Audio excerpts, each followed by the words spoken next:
Avengers 200. In Avengers 200, Carol, known then as Miss Marvel, suddenly finds herself pregnant with no memory of how it happened. Over the course of just a few days, she carries the child to term, gives birth, and watches as her son rapidly grows into adulthood. The man, Marcus, reveals that he manipulates time and reality to bring her into another dimension, Limbo, where he could be born. The twist, he is also the one who impregnated her. The comic tries to pass all of this off as some sort of cosmic love story, but things aren't as innocent as they seem. Marcus admits to abducting Carol and influencing her mind so she would fall in love with him. While the comic never uses the word, the scenario is clear. Carol was violated while under psychological manipulation and then made to bear the child of her abuser. What makes the story even more horrifying is how casually the other Avengers react to it. Instead of confronting Marcus or even questioning the morality of what just happened, they send Carol off with him, seemingly under the assumption that she's going willingly. There's no concern for her autonomy, no anger on her behalf, just a group of supposed heroes giving their blessing to a situation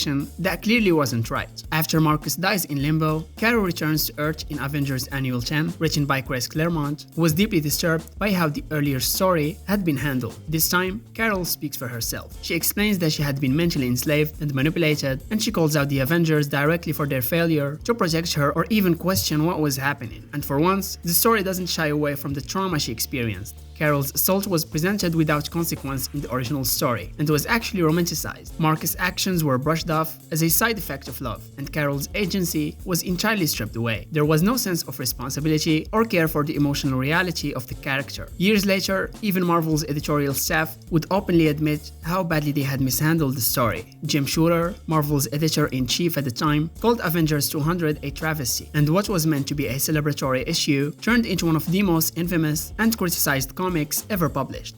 Ultimates 3. When it launched in 2008, it had everything going for it. The first two Ultimates volumes had redefined Marvel for the 2000s, with grounded politics, brutal action, and cinematic storytelling. The Ultimate Universe was edgy, yes, but it was still smart. Then Jeff Loeb took over writing duties, and everything changed overnight. Instead of pushing the universe forward, Ultimates 3 drove it straight into controversy, shock for shock's sake, and some of the most baffling creative choices Marvel has ever approved. The book revolves around a murder mystery. Scarlet Witch is found dead, and the Ultimates scramble to find the killer. On the surface, this should have been a dark, emotional thriller, but that plot is quickly hijacked by the most infamous decision in the series, the explicit confirmation that Scarlet Witch and Quicksilver are in a romantic and sexual relationship. Earlier Ultimate stories teased an unhealthy closeness as edgy subtext. Ultimates 3 removes all ambiguity. It flat out confirms it. No metaphor, no implication, just outright incest as canon. And then it somehow gets worse. Through flashbacks, the comic heavily implies that Wolverine might actually be the twins' biological father. The story never confirms it 100%, but it plants the idea intentionally. That means the comic is flirting with the possibility that Wolverine may have unknowingly fathered children who later entered a sexual relationship with each other. This single implication alone detonated fan trust in the series. It wasn't provocative in a meaningful way, it felt grotesque, unnecessary, and designed purely to shock readers into talking about the book. One of the most infamous scenes involves Captain America discovering what's going on between the twins. His reaction is exactly what you'd expect: confusion, discomfort, and disbelief. But instead of the story treating this revelation with the horror it deserved, Wasp awkwardly tries to rationalize it, minimizing the situation in a way that felt outrageously tone-deaf. This is the moment where readers mentally checked out. Meanwhile, the rest of the plot continues collapsing around this madness. The murder mystery leads to a ridiculous reveal involving Doctor Doom's brain controlling Ultron, culminating in a giant robot battle that feels completely disconnected from the emotional stakes the story pretended to set up. So in the end, the entire book becomes a swirling mess of fake deaths, fake twists, fake tension, all drowned under the weight of the incest storyline that nobody asked for.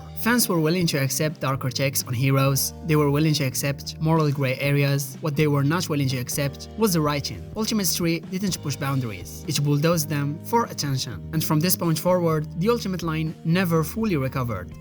Zeb Wells Spider-Man run. When Zeb Wells took over The Amazing Spider-Man, the run began with one of the most infamous openings in modern Spider-Man history. The previous era had finally reunited Peter and Mary Jane, even ending with a proposal. Then Wells' run opens with a mysterious time jump. Peter is hated by the superhero community, shunned by friends, and completely broken. And MJ is suddenly with a new man, named Paul, and has 2 children. Every time Peter tries to talk to her, she coldly says, "It's your fault," and shuts him out. The book refuses to explain what actually happened for over a year. turning Peter and MJ's breakup into a dragged-out mystery, and fans immediately turned on the run for that alone. For nearly a year, readers were forced to watch Peter get humiliated non-stop while the mystery stalled. He gets beaten by villains he used to defeat easily, struggles to pay rent, and even ends up working for a reformed Norman Osborn, a choice fans absolutely hated. Seeing Peter dependent on his greatest enemy felt wrong to many readers, especially when it kept happening issue after issue, with no real wins or emotional payoff. Instead of being the resilient underdog, Peter felt constantly pathetic and powerless, which killed a lot of goodwill fast. Eventually, Marvel revealed the truth in a storyline called Dead Language. The villain behind everything was Raven, a forgotten enemy who appears and sends Peter and MJ into a devastated alternate dimension ruled by a god called Wave. After a few days there, Paul helps MJ send Peter back to Earth to save him from being killed, but time moves faster in that dimension. Peter returns to Earth only for Wave's destruction to cause a massive explosion in York, Pennsylvania, which is why everyone now hates him. Meanwhile, MJ is stuck behind with Paul for 4 years of alternate time, during which they raise 2 children together and slowly form a family. When Peter finally makes it back,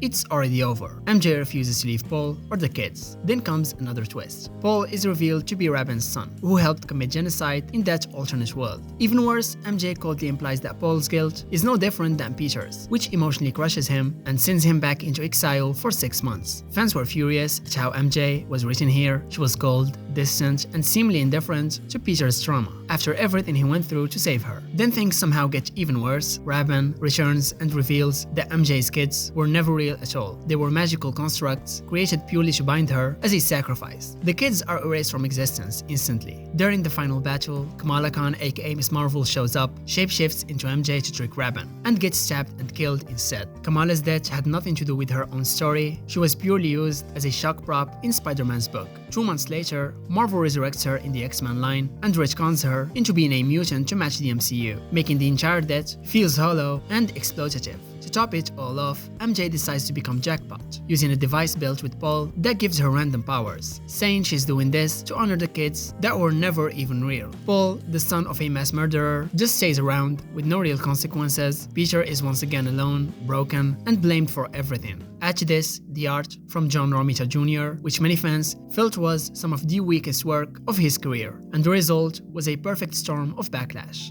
The Kindred Saga. It started with massive promise. During Nick Spencer's run on The Amazing Spider-Man, Marvel introduced a terrifying new villain named Kindred, a demonic figure who clearly knew Peter Parker on a deeply personal level. From the beginning, this villain wasn't just another bad guy trying to rob a bank or rule the city. He wanted to break Peter, mentally, emotionally, and spiritually. The character felt dangerous in a way Spider-Man villains rarely do, and fans were instantly hooked. One of the most shocking elements of the early story is that Kindred kills Peter Parker multiple times and brings him back to life as part of a twisted revenge game. These deaths aren't played as simple fake-outs, they are part of the punishment. Peter is forced to relive failure, guilt, and fear over and over again while Kindred watches. The tone is dark, psychological, and cruel in a way that genuinely felt fresh. For a while it looked like Marvel was building toward one of the most personal Spider-Man villains ever created, and for months the series teased one huge mystery. Who is Kindred? The story drops hints non-stop, dialogue full of emotional history, references to Peter's past sins, broken friendships, buried guilt. Eventually, the reveal lands. He is Harry Osborn, Peter's best friend. On paper, that's a strong twist. Harry coming back as a supernatural nightmare, haunting Peter makes perfect emotional sense. The problem is, that's not where the story actually drops. In a baffling second twist, Marvel then reveals that Kindred is actually tied to Gabrielle and Sarah Stacy, the infamous characters from the hated Since Past storyline. These kids were introduced as the secret kids of Gwen Stacy and Norman Osborn, a retcon fans already despised. Then the story twists again, revealing those two weren't really Gwen's kids after all. They were clones created by an AI copy of Harry Osborn, who manipulated everything behind the scenes to psychologically torture Peter. Yes, the villain is now an AI ghost, controlling clone demons, pretending to be people who might not even be real. And that's where the biggest failure hits. Nothing makes coherent sense anymore. Kindred had godlike, supernatural powers, reality-wrapping abilities, and full control over death itself. But this story never clearly explains how. The emotional through line becomes buried under layers of retcons stacked on top of retcons. Fans who followed the mystery for years suddenly felt like the payoff had been rewritten at the last minute. What started as a tight psychological horror story ended as a tangled web of half, explanations, and continuity gymnastics. By the time the saga finally ends, the reaction from readers is almost universal. The build-up was great, and the payoff was a disaster. It resurrected one of Spider-Man's most hated retcons since past, didn't fully commit to reversing it, introduced sci-fi logic that broke its own supernatural rules and left major emotional beats unresolved, and instead of becoming one of Spider-Man's greatest modern arcs, it became one of his most confusing. Marvel had a great villain, a strong emotional hook, and years of reader investment, and somehow still fumbled the landing.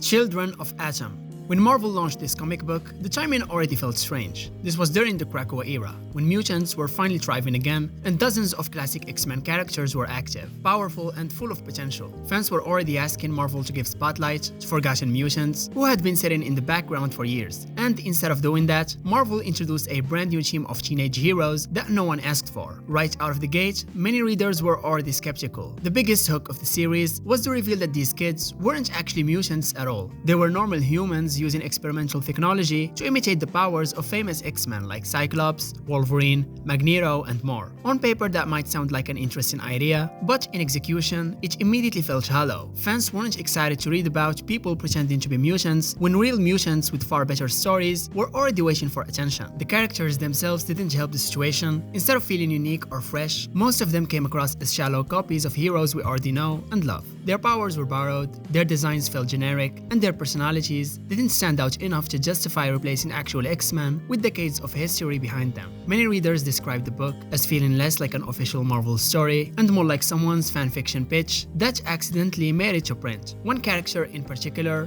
Buddy, became a major source of frustration. Her behavior toward the mutant community made a lot of readers uneasy, yet the story still expected the audience to sympathize with her. Instead of exploring the psychological implications in a serious way, the comic brushed over them, which made the situation feel awkward rather than meaningful, and the disconnect between what the book showed and how it wanted us to feel was impossible to ignore. Another big reason fans rejected Children of Atom is that it felt completely pointless in the long run. The team didn't change the mutant status quo, it didn't introduce a groundbreaking villain, it didn't lead to major consequences, and just like many critics predicted from the start, the characters quietly fell into obscurity not long after the series ended. For a book that took up space during such an important era for the X-Men, its impact was shockingly small. It was a missed opportunity at best, and a tonal misfire at worst. Instead of celebrating mutants during one of their strongest eras, it distracted from them with characters that felt artificial and unnecessary. It's not hated because it was shocking or offensive, it's hated because it felt soulless, disposable, and completely disconnected from what fans actually wanted from X-Men comics at the time.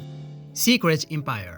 When Secret Empire was announced in 2017, Marvel was trying to build toward a massive payoff for the controversial Hydra Captain America storyline. Written by Nick Spencer, the event was meant to be the grand conclusion to months of build-up where Captain America had secretly been rewritten as a Hydra agent. From the start, fans were already uncomfortable with that idea, but Marvel promised it would all make sense in the end. Secret Empire was supposed to be that payoff. Instead, it became one of the most exhausting and divisive Marvel events of the past decade. At the core of the story is the idea that Hydra Cap successfully takes over the United States using fear, propaganda, and manipulation. New York becomes sealed off in a massive barrier, heroes are labeled as enemies of the state, and the world falls under fascist control almost overnight. On paper, that's a powerful, dystopian setup, but the execution quickly fell apart. The takeover felt rushed, the government's collapse felt unrealistic, and the moral gravity of the situation never fully landed because the story kept undercutting itself with constant twists and delays. One of the biggest failures of Secret Empire is how it handled Steve Rogers himself. Instead of being a tragic hero, forced into terrible choices, Hydra Cap often came across as a cold, calculating villain with none of the heart or conflict fans associate with Steve. The story never truly settles on whether we're supposed to feel sympathy for him or pure hatred, and that tonal confusion weakens every major scene he's in. And when the emotional core of an event doesn't work, everything built on top of it starts to wobble. The event was also hugely bloated. Secret Empire stretched across the main series, plus dozens of tie-ins, many of which added very little to the core story. Important plot points were scattered across multiple multiple books, making the narrative feel fragmented and exhausting to follow. Readers were constantly asking to jump between titles just to understand basic developments. What should have been a tight, intense, political thriller turned into a slow, sprawling checklist of required reading. Delays made everything even worse. The final issues of Secret Empire were repeatedly pushed back, killing momentum and fueling fan frustration. By the time the story finally ended, many readers had emotionally checked out, and when the resolution arrived, with the real Steve Rogers restored and the Hydra cap erased from existence, it felt less like a powerful conclusion and more like Marvel desperately hitting the reset button before things got even more uncomfortable. The event took a risky premise, stretched it far beyond its limits, buried it under tie-ins and delays, and then rushed the ending when fan backlash became too loud to ignore. Instead of being a defining Captain America saga, Secret Empire became one of those events Marvel rarely references, because it's easier to pretend it never really happened. X-Cutioner's song.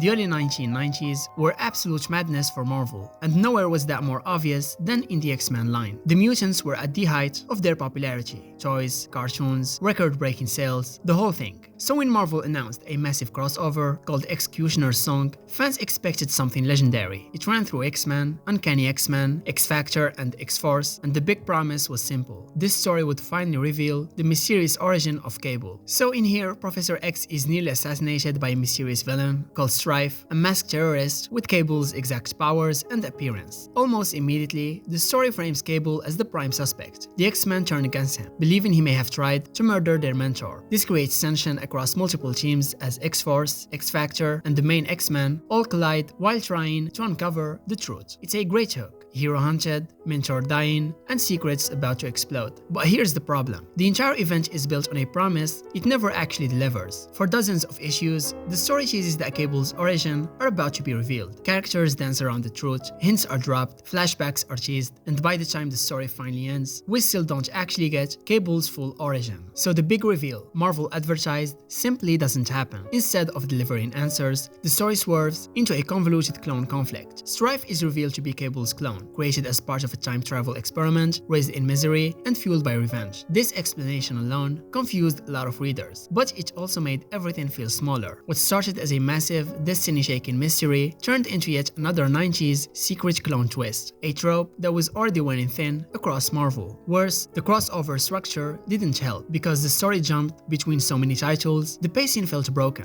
One issue would be pure action, the next would stall for dialogue, then suddenly, the story would jump to a different team entirely. If you weren't buying every single issue across all series, the narrative became fragmented and frustrating fast. It felt less like one epic story and more like several half-stories stitched together. By the end, Professor X survives, Strife is defeated, Cable is cleared of blame, and fans looked around asking, that's it? The story that was hyped as a defining moment in X-Men history ended up feeling like a massive bait and switch. The actual truth about Cable wouldn't be revealed until an entirely different story 2 years later, which made X-Cutioner's Song feel pointless in hindsight.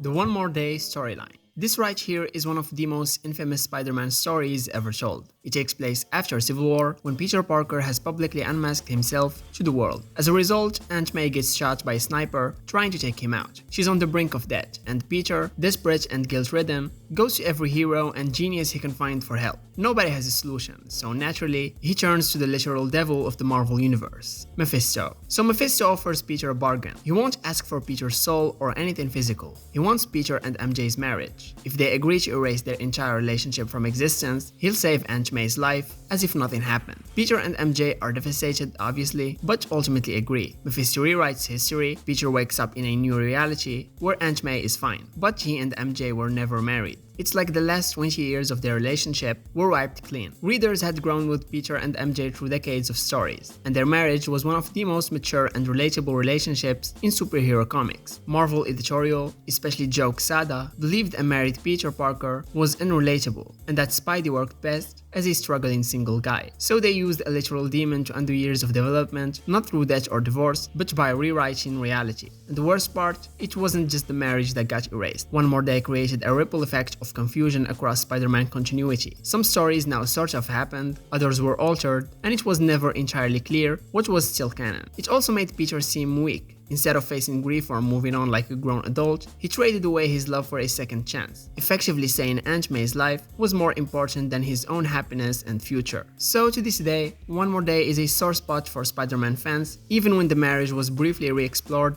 in Renew Your Vows or Spider-Verse, it was always in alternate timelines, and Marvel still hasn't fully undone the story. It's a retcon that tried to reset Spider-Man, but instead broke a part of him, and fans haven't stopped calling it one of Marvel's worst decisions ever since.